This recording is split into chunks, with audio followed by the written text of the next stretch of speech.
sige, magunahan kayo dyan. Diba? Magunahan sila dyan. Yung Czech Republic na Praga food. Goulash. Ayan o. Kanin. At saka parang kaldereta lang din naman.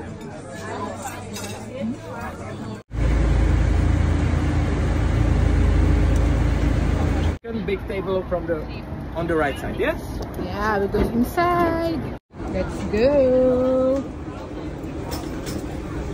Pasok. Dito tayo sa cruise.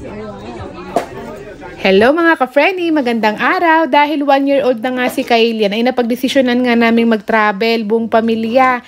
Dini nga kami nag-decide pumunta sa Czech Republic sa Praga. 40 minutes lang naman ang biyahe niya, kaya mabilis lang siya via airplane. At syempre, dahil andito na din kami, hindi ko na nga din pinalagpas magpabook ng dinner cruise with unlimited Czech Republic foods para syempre ma-experience man lang namin are kahit once in a lifetime laang. Di naman din pala kabigatan sa bulsa, parang kumain ka lang din ng eat all you can sa Pilipinas. Dini nga laang ay may river cruise ka na may pa-shining, shimmering pa sa paligid. Ito na nga yung mga foods nila na mix ng international cuisine at Czech foods. Napakadami din nilang choices at masarap sa mata. Pagkain dito sa cruise, diba? Mga ano yan, cheese.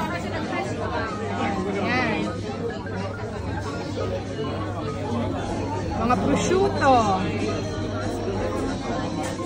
Tinapay, goulash, yung sikat na sikat dito sa Praga, goulash. Ayan o. Goulash. Ayan o. Ewan ko kung ano to, parang iba siya, hindi ko alam kung ano to. Para siyang sauce, gano'n. Manok, frito, may french fries. Ayan, nakain na sila guys. Ayan na sa kanin. Parang isda ata to. Isda. Ayan. Broccoli with green cheese. May pasta din naman. Ayan, very healthy. Very healthy. Ito yung bar. Ganda naman dito sa pwesto nila. Oh. Ayan, ang cruise. Ayan, nakain na sila guys. Okay. Ito yung mga ka-friendly ang pagkain sa cruise. Dito tayo ngayon sa cruise. Nandito tayo sa Praga. Try lang, mga ganitong experience, diba? Masaya. Ayan yung pagkain mga ka-friend. Nakinuha ko. Tapos goulash. Ayan mga ka-friend, oh, ito lang kinuha ko. Ito yung manok.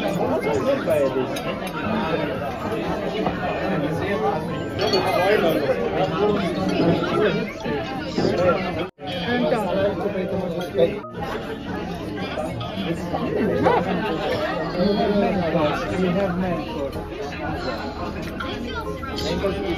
May pasta. Ayos din. Sarap yung pasta.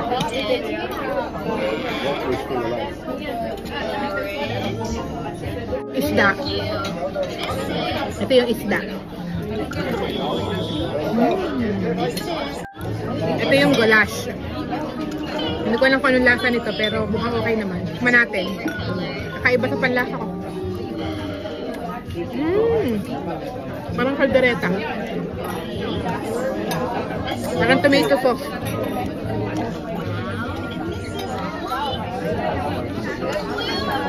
Parang kaldereta goulash ng Praga.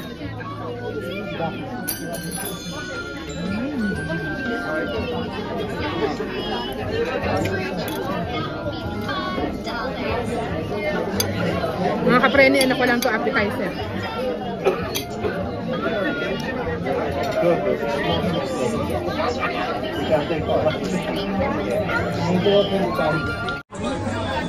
Yung mga kapreni, ano yung Czech Republic na Praga food.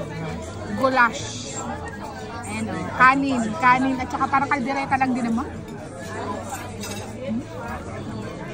Pero lasang Arabic yung lasa niya. Pagka-kaldereta na may pagka-Arabic. Ang lambot ng ano ba? Ng karne. syempre, round 1 pa lang yan. 3 hours kasi ang duration ng dinner cruise na are. Kaya dahan-dahan muna kami sa kain para hindi agad mabusog. O diga, thank you Lord at pina-experience mo sa amin ang garining pagkakataon. Syempre, kudkud din naman sa trabaho sa ibang bansa. Kaya paminsan-minsan ay makatikim din naman ng sarap ang buong pamilya, diga. Nakakatawa din at food for the soul din naman talagang makapasya at makadiscover ng iba't ibang international cuisine around the world. Bukod din talaga sa masarap mamasyal, magpakabusog, ay talagang basta makukuha sa budget, dapat paminsan-minsan ay inormalize din natin makatravel kasama ang ating pamilya. Ito kasing travel namin ay planado na talaga at last year ko pang naipabook para naman hindi ka mahahalan at hindi ka bigatan sa bulsa.